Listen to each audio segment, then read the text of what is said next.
So welcome to the second talk of this retreat. And on this talk, I'd like to provide some clarity about the second tetrad of the 16 steps of mindfulness of breathing. And in doing so, I'll be talking about samadhi, I'll be talking about serenity, and the cultivation of serenity. I'll also be talking about something called spiritual pleasure and joy. Joy is a factor of awakening, as well as how joy and both joy and happiness are what we call factors of jhanas, the jhana factors. A jhana is a highly refined, concentrated, altered state of consciousness. I won't give a big talk on jhanas tonight, but I'll be talking about the factors of jhanas, which are kind of pretty useful to know. But before I do that, I'd like to reiterate the two different vehicles of meditation practice, the two different aspects of meditation in Buddhist meditation practices. And these two aspects are, of course, serenity and insight. When we talk about meditation, we're talking about the three factors of the Noble Eightfold Path. In the meditation component, they are energy, mindfulness, and concentration, or samadhi. And meditation, as I spoke of yesterday, is called bhavana, and it means to cultivate. And what we cultivate is we either cultivate serenity and insight. Ultimately, it is insight that wakes us up. It is insight into phenomena, the way things are, insight into the three characteristics, the universal characteristics of existence, that is anicca, dukkha, anatta, anicca, impermanence, dukkha, unsatisfactoriness, and anatta, not self. It's insight into that, and also insight into dependent arising. Dependent arising I mentioned last night. Dependent arising is the principle behind how things come to be and also how they cease. And I'll talk a little bit more about dependent arising later on in this talk. So what we have with serenity and insight is we have these two aspects that support each other. And I think I mentioned last night that serenity, or this gathering together of attention, this cultivation of samadhi, gathering together, putting it in one spot with our attention, gives muscle to insight. In other words, it gives power and clarity and stillness, actually, so that we can see clearly. And last night I talked about a muddy pond that settles. Samadhi is the clarity that comes from when the sediment settles, so we can see clearly what's going on. So serenity gives power and muscle to insight. Insight gives direction to serenity. Because sometimes we can cultivate serenity and it's very powerful, but sometimes we can just kind of go down pathways that are not so helpful. So insight, which is an aspect of wisdom, gives direction to serenity. So the differences with these two approaches, there's quite a few. What happens with serenity is that we're aiming towards absorption. We're aiming towards absorption. We're aiming to become kind of unified with something. Of course, serenity is about calming the mind, relaxing the body, about tranquility. It's about settling the heart-mind, bringing some peace and calm and stillness. And in difference to that, what insight is about inquiring into things. With serenity, there's no inquiry. There's just absorption. We have an object, we focus on the object, or it grabs us. We become absorbed in the object. There's no question about, is this impermanent or not impermanent? There's no kind of investigation. There's no curiosity about it. It's just this becoming absorbed in experience. Whereas with insight meditation, the insight meditation aspect, it's all about inquiry. If you want to think about those factors of awakening, insight is most prevalent with mindfulness, investigation, and energy. That's a kind of an insight. Those three factors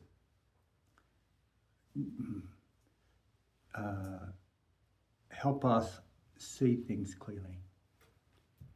And mindfulness is actually also involved in serenity. Mindfulness in insight is about tracking experience. So we see along with experience. So we see what's happening. And when we see along with, we get to understand the nature of that experience. So mindfulness is kind of pretty foremost in insight meditation practices. Mindfulness and inquiry and energy is emphasized. This inquiry, this capacity to see along with, like you have an experience and you see along with it. Like last night, I think I talked about painful emotions. Well, what we could do there was we can access the third foundation of mindfulness. It's called Citta Nupassana Satipatthana, but it refers to tracking the experience of mind, heart-mind. So what we do, say we're having a painful emotion and we turn our attention to it with mindfulness, we track along with it and we see that it's impermanent. It's not who and what I am. There's no self in all this. And it's unsatisfactory. It's unsatisfactory if we cling to it. So what we see is that this emotion or this state of mind is merely an event arising and passing. It's not me, it's not myself. There's no self that can be found in all this.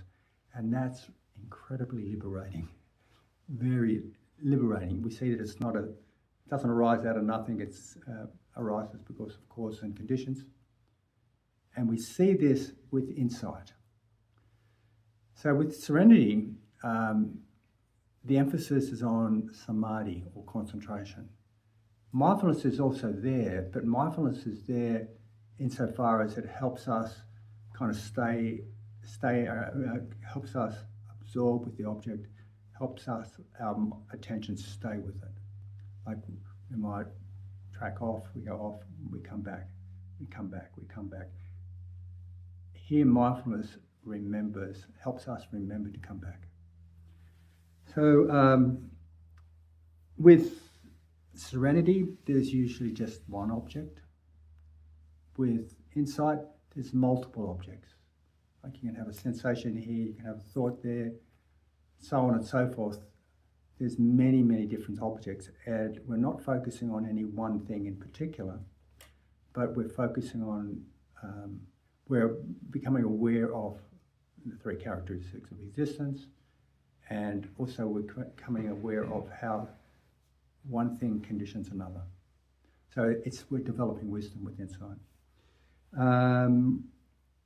What we do with serenity meditations is perceive stillness. Stillness. Just quiet, still. And with insight, it's perceiving the three characteristics, as I mentioned. With sometimes these meditations are called directed or undirected.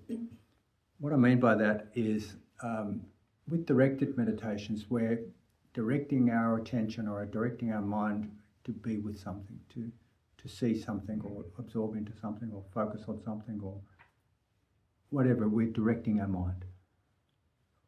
So that's what serenity meditation is called a directed meditation practice. Insight meditation, however, is more sitting back, not directing it in anything, but being aware.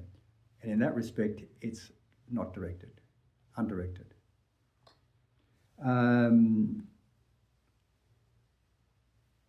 I think, oh, look, there's another thing about here, and this is really interesting.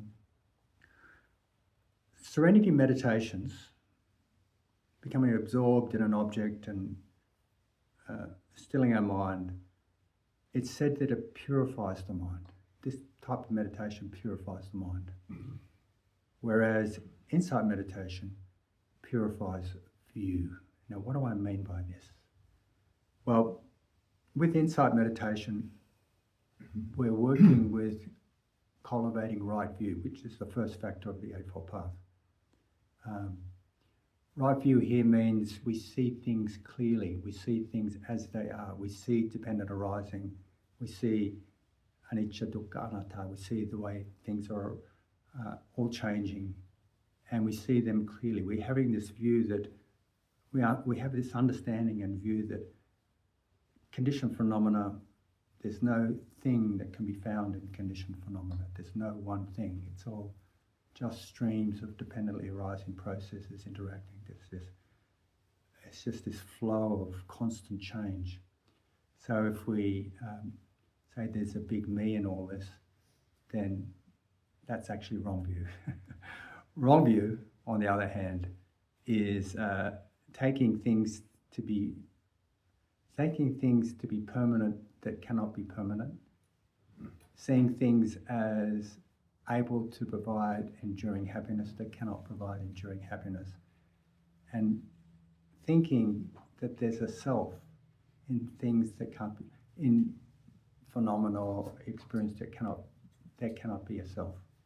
That's wrong view. Another aspect of wrong view is not seeing causes and conditions, not seeing cause-effect relationships. In other words, not believing in karma, law of karma, that actions have consequences. So in that respect, insight purifies our view, it straightens our view. We get a clear view. Now, serenity, on the other hand, purifies our mind. And this, I think, takes a little bit of an explaining. There is a saying, and this is by William James, who's a famous psychologist, a forefather of psychology, around in the beginning of the last century. I can't remember how he exactly says it, but he says something like, what we attend to becomes our reality. What we tune into, what we focus on, what we absorb in becomes our reality. And this kind of perspective aligns with what neuroscience talks about with, there's two sayings in neuroscience about neuroplasticity. Neuroplasticity is the flexibility with neural pathways. We can create them, we can create neural pathways which lead to actually brain growth, and we can also stop neural pathways, which results in a culling of the neurons related to that particular neural pathway. As a saying goes, neurons that fire together wire together. And there's another saying that goes, use it or lose it. So this demonstrates this neuroplasticity. If I, for example, practice my guitar regularly, pick it up like I don't do now, like right now I pick it up probably once a month or once every couple of months or something like that. The more I do it, the better I become. But if I put my guitar away and just don't play it, I forget my riffs, I forget the chords, I forget all sorts of things. It's like language. I mean, I used to once speak Thai, and I haven't spoken Thai for a long, long time. I can still understand it, but I'm finding it really hard to find the words to explain what I mean. If I actually speak to a Thai person, I haven't actually spoken to a Thai person for a long time. Anyway, the point I'm making is that if we have something happening in our mind, like a worry or a rumination or some unwholesome thought pattern, like, whatever it is. I think I don't need to explain unwholesome thought pattern, something that's quite destructive. If we have that and we kind of nourish it, if we get engaged with it, it makes it stronger. It makes it so that it's a stronger neural pathway. Neurons are fired together, wired together, and also patterns in our mind, habits develop into characteristics and traits. So there's this tendency to engage with a particular thought pattern. If, on the other hand, we can see and choose not to engage in that thought pattern, for example, and rather choose to engage our attention into something that's either neutral or wholesome and uplifting, then what happens is that negative neural pathway, that negative pattern, will start to fade away. And in its replacement, we have a wholesome neural pattern. And in this way, it's said that serenity can purify the mind. Does that make sense? So, coming further now,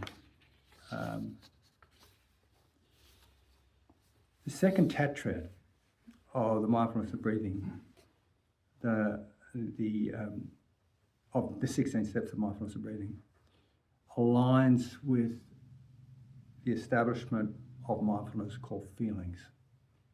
Feelings refer to, in Pali it's called Vedana, they are called Vedana. They refer to the pleasant, the hedonic quality of pleasantness, unpleasantness, or neither pleasantness or unpleasantness, kind of in the middle. It's like you can have this spectrum of feelings. It's like at this end of the spectrum, there's horrible, unpleasant feelings like torture or something like that, and then as we come along here, it gets, and this end of the hedonic qualities of Vedana, you have extremely pleasant experiences like ecstasy or whatever. So we come along here, and it gets less and less and less. The painful, unpleasant gets less, and we come to the middle, and it's kind of in the middle, neither pleasant or unpleasant. But then we move off to this side, and it's extremely pleasant. So Vedana is this quality of pleasantness, unpleasantness, or neither. It's this hedonic quality, hedonic tone of experience. So the second tetrad aligns with the second establishment of mindfulness, which is about feelings, seeing feelings as they are. And the second tetrad goes like this. One trains experiencing joy, I shall breathe in. One trains experiencing joy, I shall breathe out. One trains experiencing happiness, I shall breathe in. One trains experience happiness, I shall breathe out.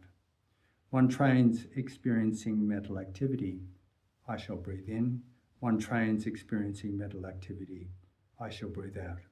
One trains calming mental activity, I shall breathe in.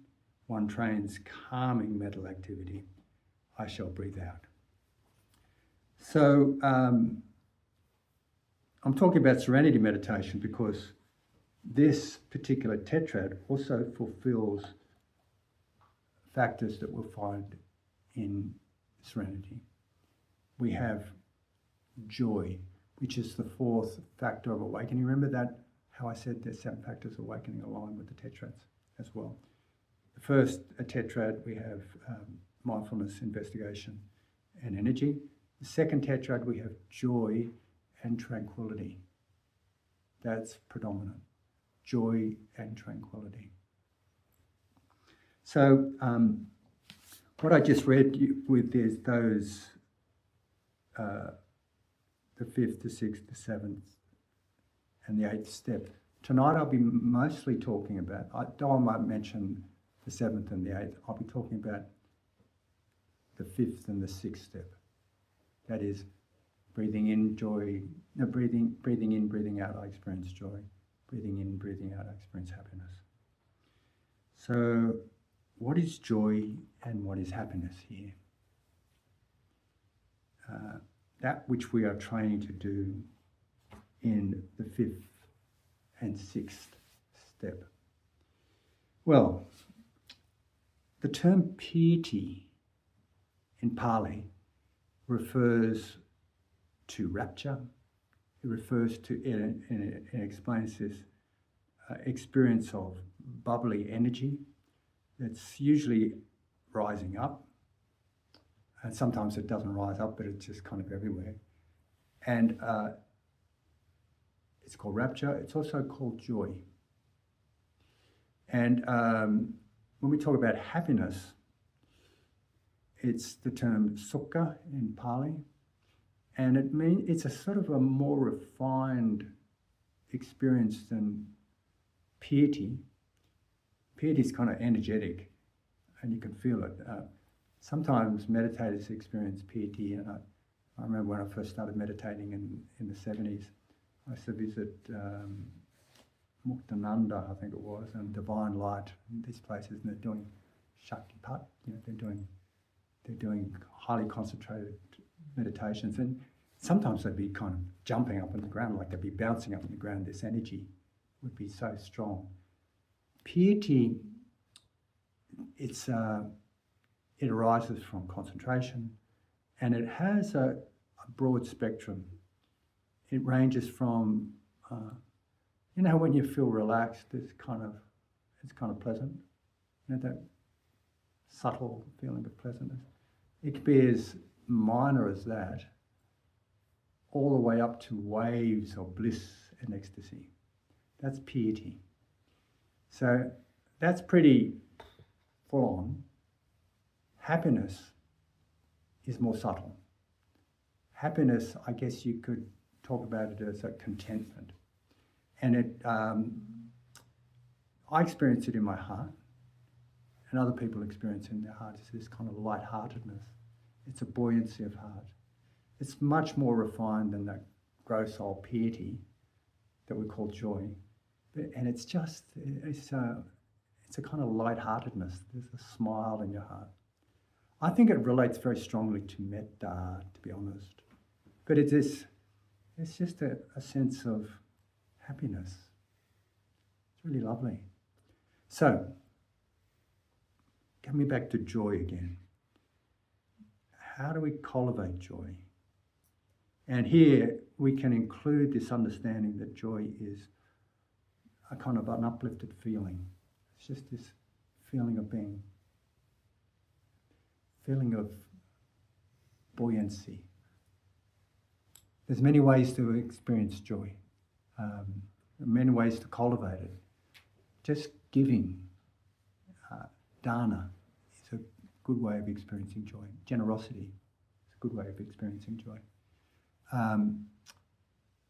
Tuning into someone who's joyous with mudita or appreciative joy, another way we can experience joy. Doing some good deeds, like helping people, is why we can experience joy.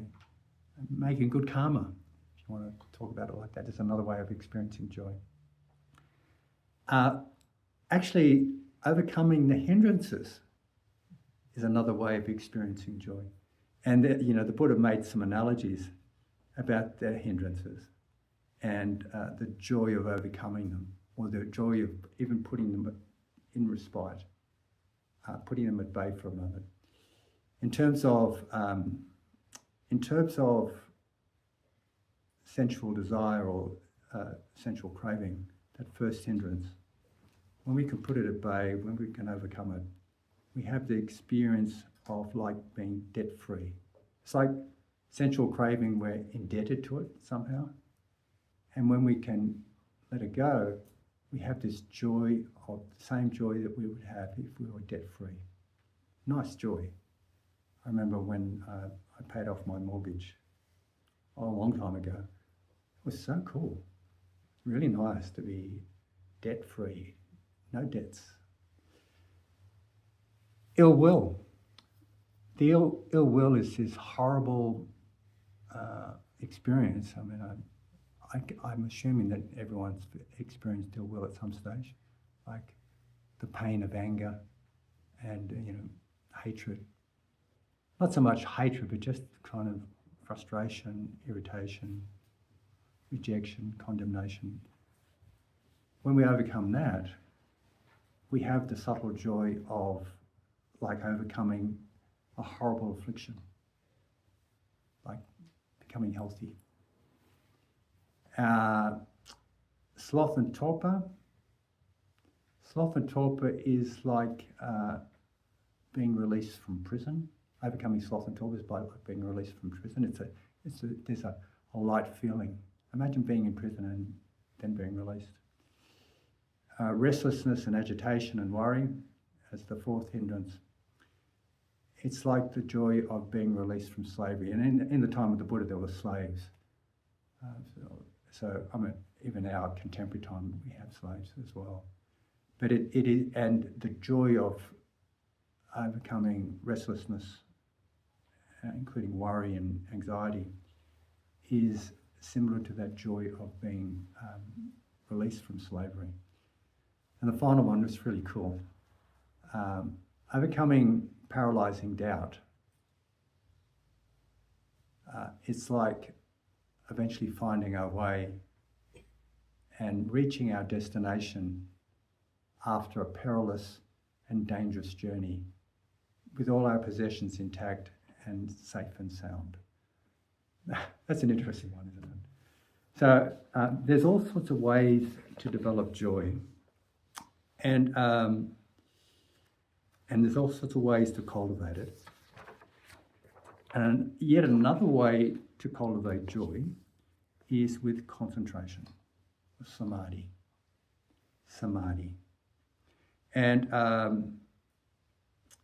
And this joy arises as a result of focusing and engaging in an object.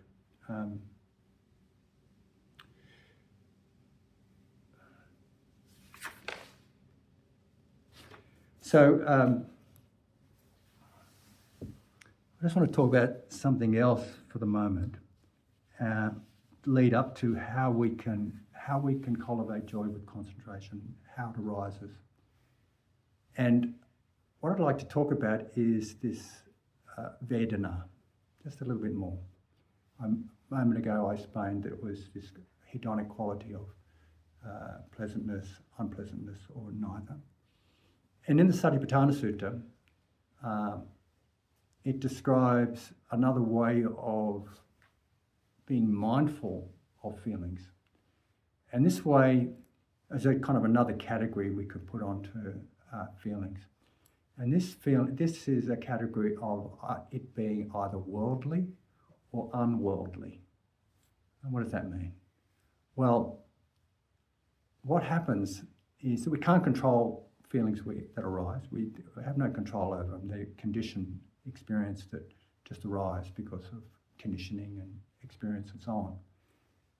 And but sometimes we can have a feeling arises, a pleasant or an unpleasant feeling arise due to living a life that's just related, a worldly life, like engaging in mundane things or worldly things.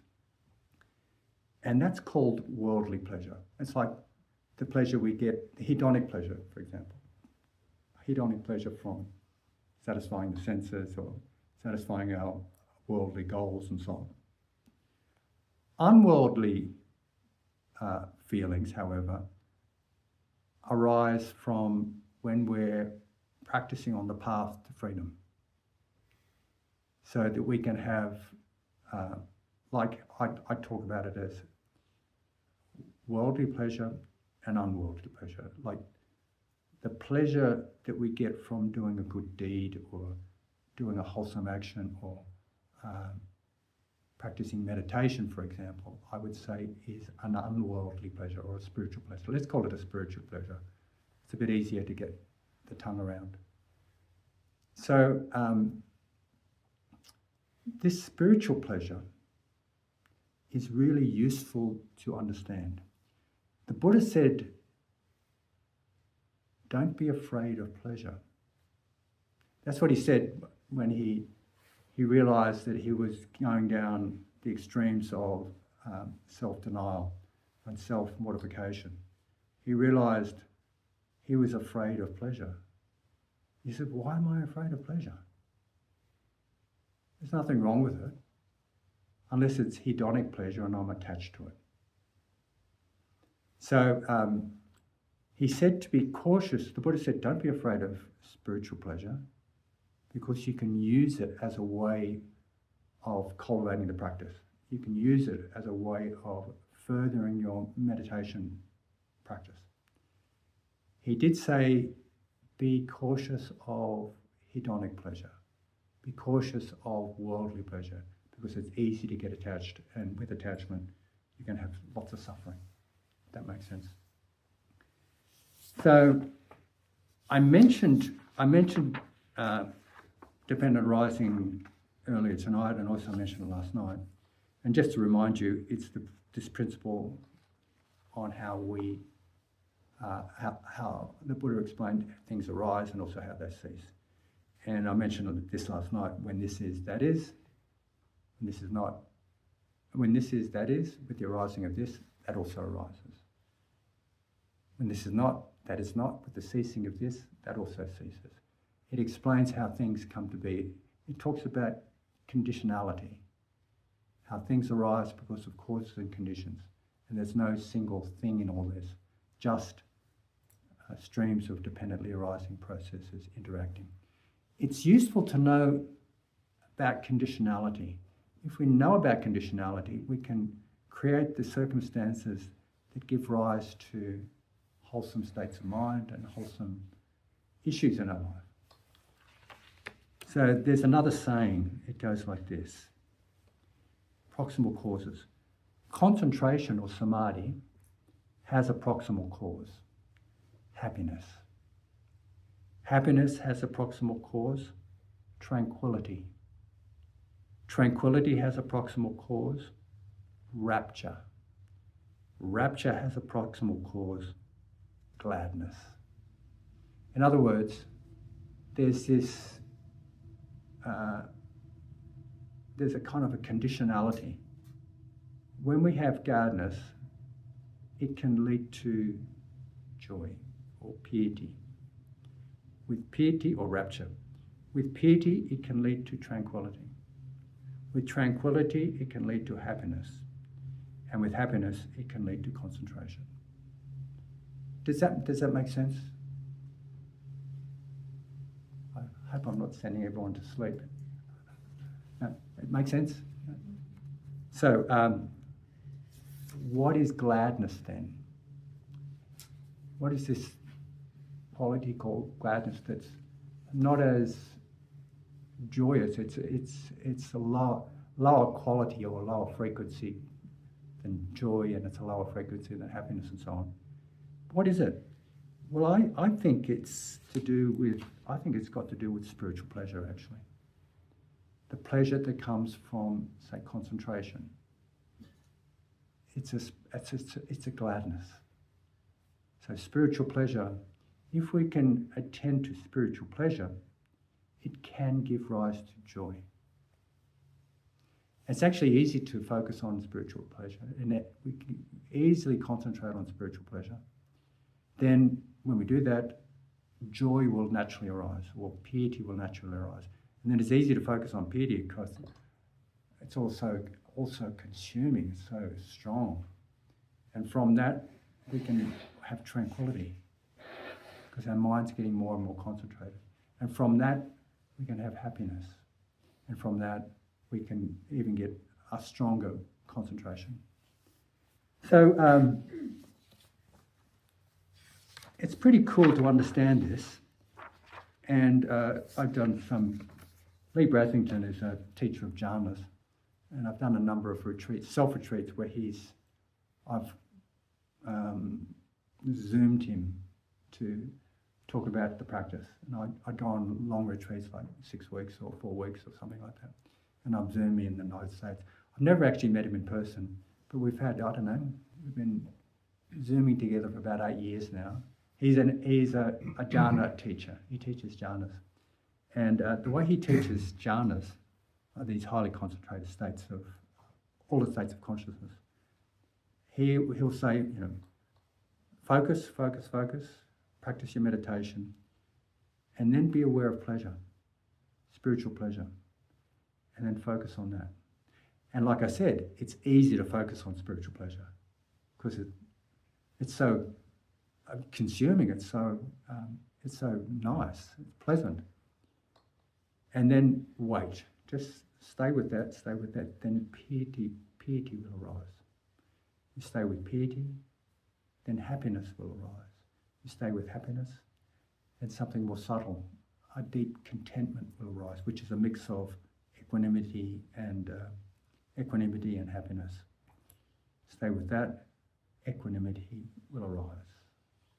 A deep equanimity that isn't biased towards pleasure or pain, it's just completely peaceful. I just described the first 4 jhanas, by the way, the features of the first 4 jhanas. The features of the first 4 jhanas are, the feature of the first jhana is piety. The feature of the second jhana is happiness. A feature of the third jhana is contentment, a kind of deep satisfaction. And a feature of the fourth jhana is equanimity. So this is about understanding conditionality, understanding cause-effect relationships, and understanding how we can cultivate things. So I just want to explain to you also 5 factors of jhanas. Now, not that we're teaching jhanas here. We're not teaching jhanas. We're teaching mindfulness of breathing. But it's useful to know these factors because they, in part, start to explain how we then can cultivate samadhi. First factor of jhanas is, it's called vitika, and it's kind of strange because vitika actually translates as thinking, but here it means directed attention or applied attention. What do I say here? It's like putting your attention somewhere. Like if we're focusing on the nose tip with the breathing, that's where you put your attention. You bring it there, you put it there. So it's initial application. It's called initial application. We put our attention there. The second factor is called vichara, which translates as examining, but in this case it means sustained application. So we put our attention somewhere and we stay there. We just stay there, we stay there, we stay there. And what happens is our mind wobbles off all the time. It wobbles off, wobbles off, wobbles off. But when we can actually have initial application, sustained application, what happens is piety arises. This kind of bubbly, energetic joy. And then, and that's the third jhana factor. Then with that, happiness arises. This more subtle quality. And then with that, eventually something called ekaggata arises, which is, sometimes it's described as one-pointedness. Other times it's described as this unification of attention. And I prefer the second one because it's more kind of all-encompassing. It's like you embrace the whole of it. It's not, you're not kind of singling out something. You're just letting all your mental energies go in one direction. These are the 5 factors of jhanas, and it's useful to know them. You don't have to be experiencing jhanas to have these factors. You can be just doing a simple serenity meditation practice, and you'll start to experience these jhana factors. It's no big deal, but at the very refined level, it's a big deal. But at a subtle level, at a sort of a more not a mundane level, but at a kind of a more subdued level, it's still very powerful to understand this.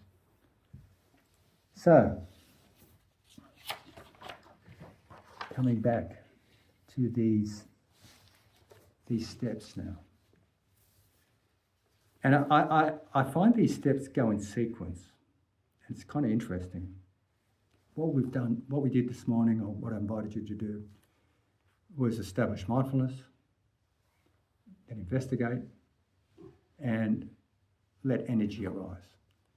They were the first three factors of the 7 factors of awakening.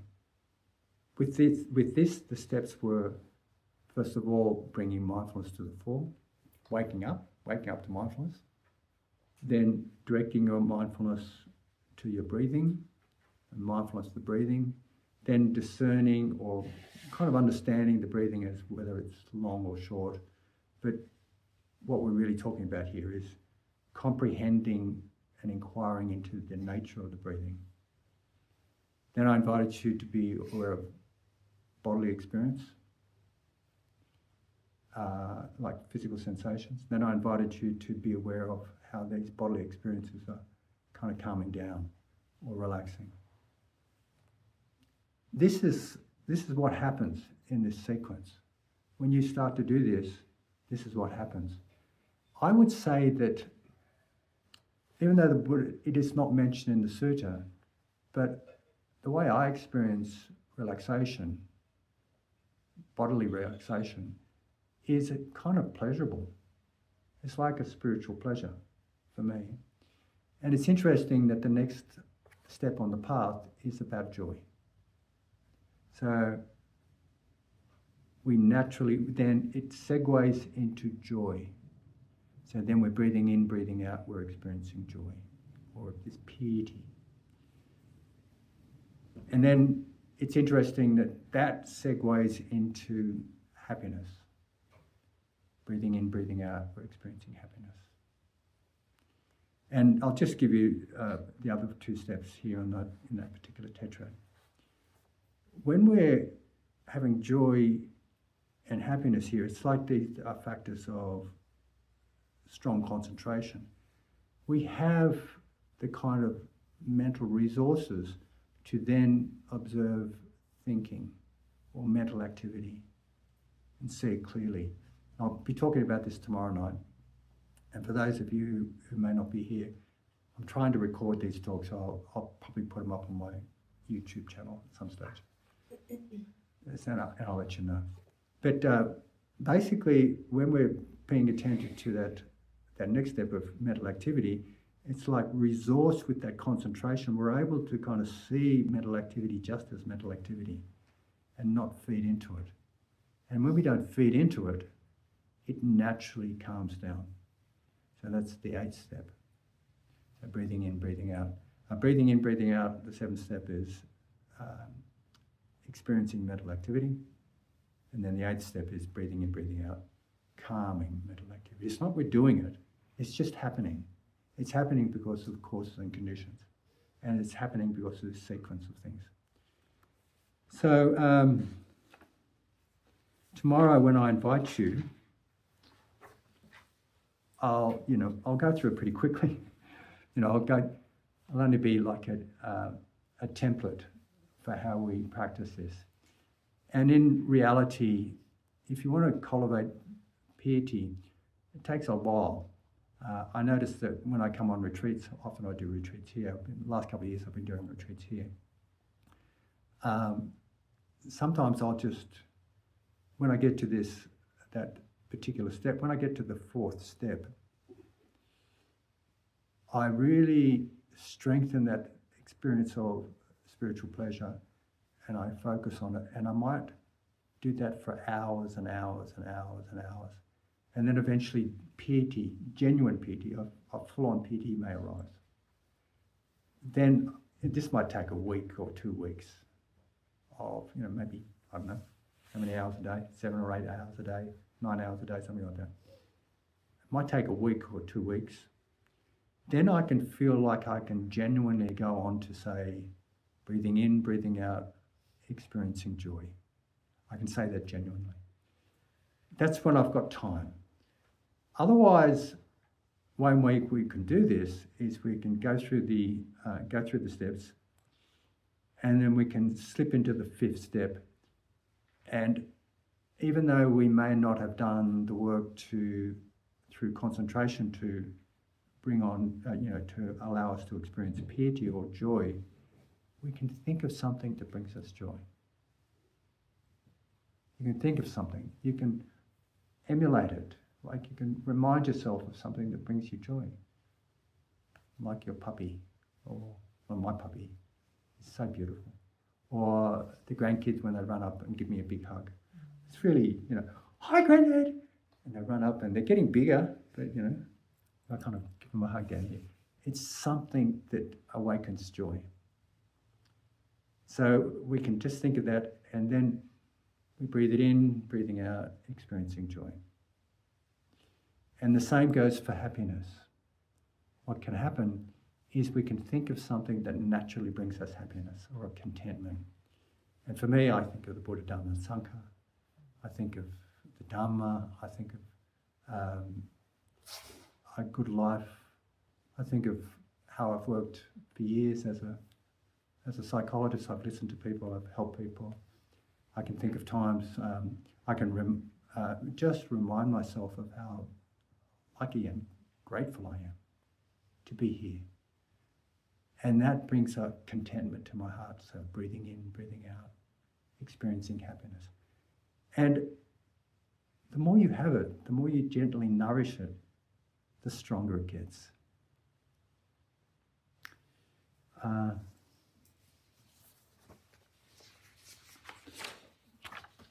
think I'll leave it at that for tonight. So I'll just read the 2nd tetrad again. One trains, experiencing joy, I shall breathe in. One trains, experiencing joy, I breathe out. One trains, experiencing happiness, I shall breathe in. One trains, experiencing happiness, I shall breathe out. One trains, experiencing mental activity, I shall breathe in. One trains, experiencing mental activity, I shall breathe out. One trains, calming mental activity, I shall breathe in. One trains, calming mental activity, I shall breathe out. So tomorrow I'll invite you to those. I'll go through the sequence again. It's like a stepwise sequence. And we'll go up until happiness, and we might go over that. We might go to the 7th and the 8th step as well. And also tomorrow, I'm restraining tonight to talk about a practice that Rick Hanson talks about.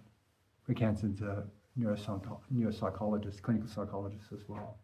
He's a well-known speaker and teacher and all-round good guy. He talks about a process called HEAL, which means having, enriching, absorbing, and linking.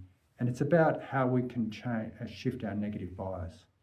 And I see his explanation of HEAL similar to what we do with serenity and insight.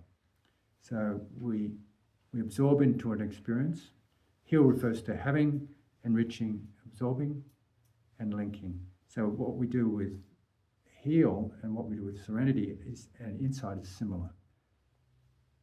With the H, with the having, enriching, and absorbing, it's like serenity. And with the linking, which is a pairing up to something unpleasant or something unwholesome, it's like insight. So I'll explain more details about that tomorrow. So in summary, what I've talked about tonight has been how we're moving along these steps of mindfulness of breathing.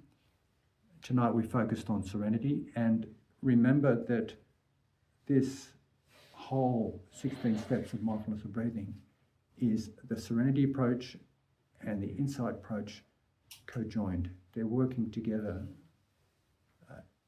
And what we've had in this second tetrad is mostly about serenity. That's why I've talked about it. In the long run, we use the power of serenity to look directly at the characteristics of existence and see them clearly. And I'm afraid we won't reach the fourth tetrad this retreat, but I'd like to I'll remind you later on about how we keep that in mind. Okay, so thank you for listening, and let's have some quiet for a few moments so we can reflect or absorb the Dharma Talk, and later have some discussion and question and answer.